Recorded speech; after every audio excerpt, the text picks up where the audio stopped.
정치평론가 박상원 박사, 박상병 박사 모셨습니다. 안녕하십니까? 네. 안녕하십니까? 네. 다시 한번 참고로 말씀드리면 이쪽이 보수고 이쪽이 진보 패널입니다.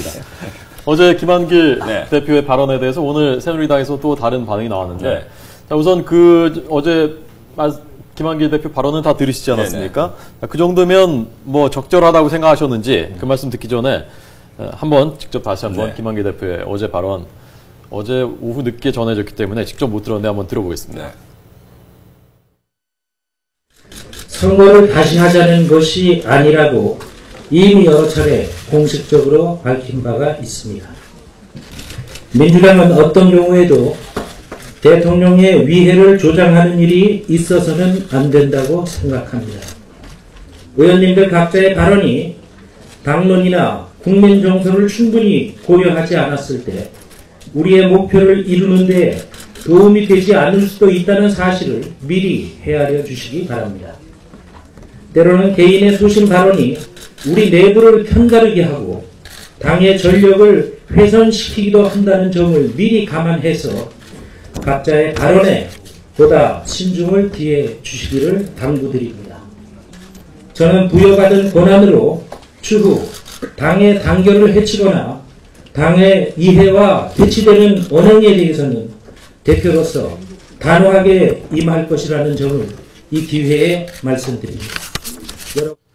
자, 이 정도면 뭐 김한길 대표 입장에서 성의 표시를 좀 한 거 아닙니까? 어떻게 보셨습니까? 성의 표시라기보다는 홀로이 고군분투하고 있다라고 좀 봐집니다. 좀 연민도 가고 안쓰럽기도 하고. 새누리당 지금 사면 초과의 상황이죠. 새누리당은 대선 불복이냐 아니냐의 문제를 또다시 묻고 있고, 그 다음에 의원직 제명을 요구하고 있습니다. 그러면 김한길 대표는 자기 의원들의 제명에 동의할 수도 없는 노릇이고, 문재인과 친노 강경파 뭐 이쪽에서 끊임없이 불복성 논란을 할 때 대표가 나서 불복 아니다라고 또 얘기를 해야 되는 것이고, 그러니까 이게 참 그 당내 강경파, 친노 세력, 새누리당의 협공, 정말 사면 초과이고 안팎 곱사등 신세가 아닌가. 뭐 그런 측면에서 어제 김한길 대표의 저 발언은 사실 속으로 좀 피눈물을 흘리면서 하고 있는 거 아니냐. 당은 당대로 수습을 해야 되고 자기 당 의원도 보호를 해야 되고 또 국회는 정상화 시켜야 되는 것이고 그렇다고 본다면 정말 그 한마디로 말하면 김한길 대표의 고군분투다. 결국 저 발언으로 해서 겨우 이제 턱이 또 물 건너갈 만한 게 복귀가 됐고 그렇기 때문에 참 그 안쓰럽고 연민도 있고 그 다음에 월급 사장의 비애감도 느껴지고 여러 가지 생각이 좀 드는, 하지만 뭐 역시 가장 적절한 선을 좀 유지했다. 뭐 그렇게 해석할 수 있겠습니다. 역시 정치 뭐 9단까지는 안 되지만 7.5단이나 8단쯤은 돼 보이는 것 같은. 그러니까 회사에서 자기 지분이 없이 얹혀 있다는 것이 굉장히 좀 이렇게 정치력을 발휘하기 힘든 거죠. 그 다음에 민주당을 뭐 최상식 교수님이 그런 말씀을 하셨는지 모르겠는데 지입정당이라 하지 않습니까? 지입정당. 왜냐하면 그러니까 민주당이라는 회사 안에 있지만 각자가 장사를 하는, 우리가 지입 촬영하지 않습니까? 지입정당이라는데 너무 이 각 세력, 각자 의원들의 뭐 노이즈 마케팅을 통해서 인지도를 높이든 아니면 소신이든 간에 어찌됐든 1년간 끌어온 정치가 겨우 이제 4대 회담을 통해서 복원이 됐는데 이게 또 양승조 최고위원이나 장하나 의원 발언 때문에 또 이게 막 파열음을 빚고 하기 때문에 어쨌든 뭐 지금 김한길 대표로서는 어제 발언은 저는 뭐 좀 참 감탄사도 나오면서 좀 안쓰럽기도 하고 그랬습니다. 연민까지 느껴진다고 하시는데 박상면 박사님 어떻게 들으셨습니까? 참 안 된다 싶은 생각이 저는 많이 들어요. 김한길 대표 사실 권한이 크거든요. 한번 생각해 보시죠. 지난번에 비례위에서 엄청난 권한을 쥐도가 줬습니다. 김한길 대표한테.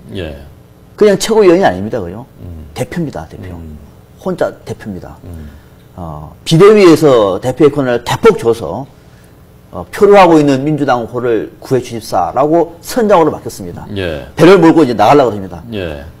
그러는데 나가자마자 삼각파도에 지금 맞고 있는 거예요. 나가자마자. 갈 곳은 저기인데 지금은 출발 타깃지부터 삼각파도입니다. 제일 큰 파도, 여권입니다. 여권. 청와대. 엄청난 폭풍을 맞고 있는 거예요. 지금 몸을 가누기 힘들어요. 그런데 또 여기다가 뒷바람이 불어주면 괜찮은데 뒤에서도 오히려 흔들고 있어요. 국민 여론입니다. 이 민주당 같은 경우는 지금 이런 상황, 민주당에서 대한민국 민주주의가 위기를 맞고 있다고 하는 이 상황에서도 집권당에 반도 안 됩니다. 이 김한길 대표는 가장 큰 뒷바람까지도 지금 오히려 맞으면서 흔들리고 있는 거거든요. 이 두 개, 또 한 개 있습니다. 배 내부 안에 또 다른 바람이 또 있어요.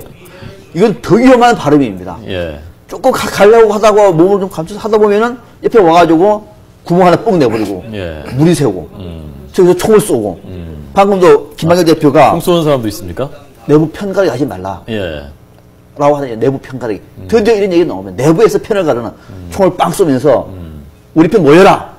이쪽은 동쪽이 아니라 서쪽으로 가야 된다. 예. 김한길 대표는 열심히 지금 핸들을 잡고 있는데 이런 상황 속에서 김한길 대표가 어떻게 보면은 마지막으로 여야 지도부가 만나가지고 사회자담을 통해서 국정원 개혁 특위라고 하는 것을 만들어냈는데 또 파도를 맞고 있는 거예요. 예. 그러다 보니까는 저는 강경한 얘기가 나온 거거든요. 뭐 안쓰럽다는 표현도 저는 이해가 갑니다만은 이 삼각파도 속에서 민주당은 여전히 표류하고 있는 모습에서 김한길 대표의 심적인 어떤 고통 예. 또 드러나지는 않습니다만 내부에 있던 어떤 분노가 교차하면서 저런 발언을 했을 것이다 싶은 생각이 듭니다. 대체로 동의하는데 하나 동의할 수 없는 것은 오늘 한겨레 신문에 전국이 꼬인 이유는 뭐 공안정국, 청와대의 책임, 새누리당의 책임이 크다라는 기사가 있었습니다.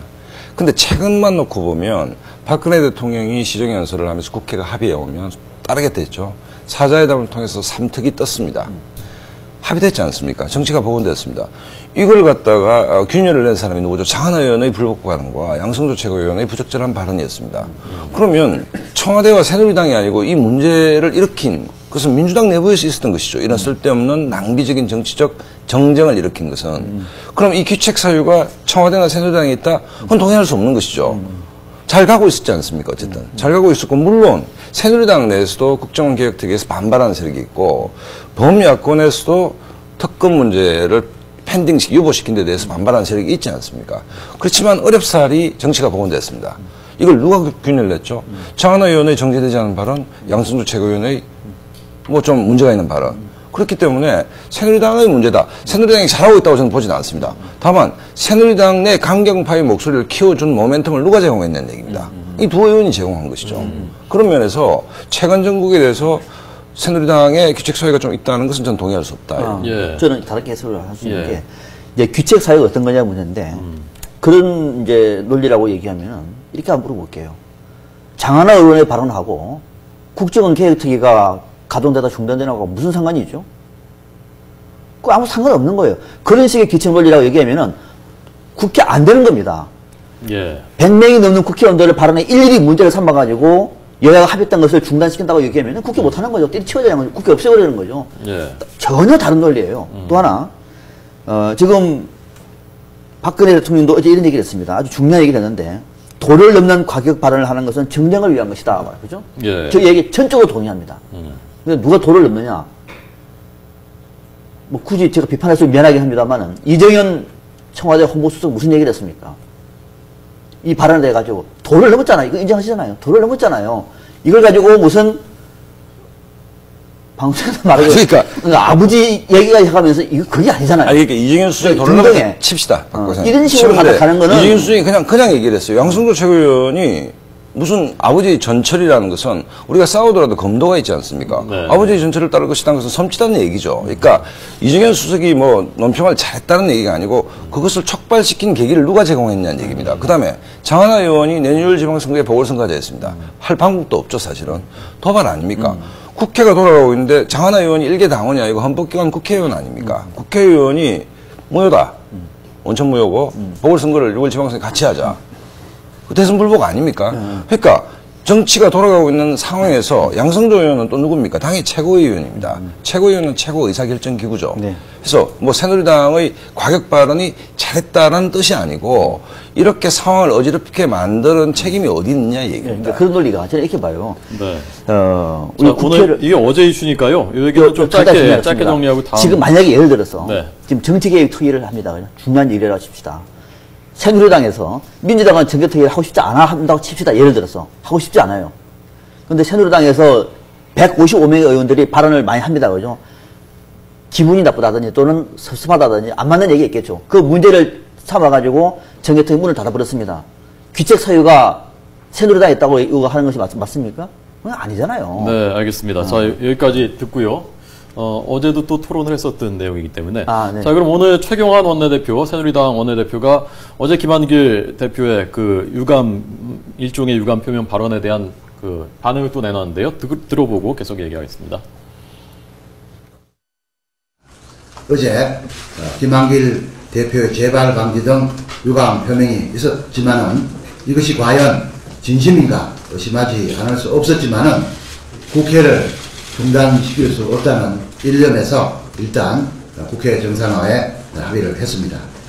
하지만 민주당 강경 세력들은 계속 대선 불복을 외치고 있고 지도부는 개인의 일탈이라며 마지못해 유감 표명을 하는 것을 보며 대선 불복을 불지펴도 되는 것인지 민심을 간보게 하는 헐리우드 액션이라는 의심이 짙게 드는 것도 사실입니다. 조금 전에 그 박상명 박사님께서는 민주당 김한길 호 내부에 안에서도 바람이 불고 있다. 네. 대안에서도 바람이 불고 있다라고 말씀하셨는데 그런 어떤 조직적인 그런 움직임이 있다고 보십니까? 박사님은 어떻습니까? 저는 이 양승조 장하나 의원 두 의원의 발언이 일종의 성동격서다. 그러니까 박근혜 정부를 공격하는 것 같지만 실제로 어떤 타협적인 정치 복원을 한 지도부에 대한 공격이다. 조경태 의원이 김한길 대표를 흔들려 해서는 안 된다는 얘기가 이 사태의 본질을 적시한 얘기가 아닌가라고 봐지기 때문에 어찌됐든 아까 지입정당 말씀을 드렸는데 민주당 내부에서 지금 현재의 대치정국보다는 6월 지방선거를 앞두고 다양한 세력들이 좀 각계약진하는 구도가 아니냐. 그런 측면에서 본다면 당 내용일 가능성이 좀 크다고 봅니다. 네. 그런 측면에서 당내 헤게모니 투쟁의 가능성이 높기 때문에 어쨌든 그 사자회담을 통해서 정치 복원된 측면에서 브레이크를 거는 범야권의 기류가 있는 것이죠. 천주교 정의구현 사재단이나 이러기 때문에 그 힘, 그러니까 극단적인 어떤 한 진영을 힘을 얻고 주도권을 확보 유지하려는 어떤 고도의 정략적인 판단 아래서 나온 발언일 수 있다고 저는 봅니다. 아까 지분이 없다는 말씀하시지 않았습니까? 네. 김한길 대표가. 네. 지분을 어느 정도라도 좀 확보하려면 내년 지방선거 중요한 거 아니겠습니까? 네. 6월에 공천권도 행사해야 되고. 자, 김한길 대표 지금 그 올해 5월에 당선이 됐고 그 이후에 그 정치 일정 그래픽으로 좀 보여주고요.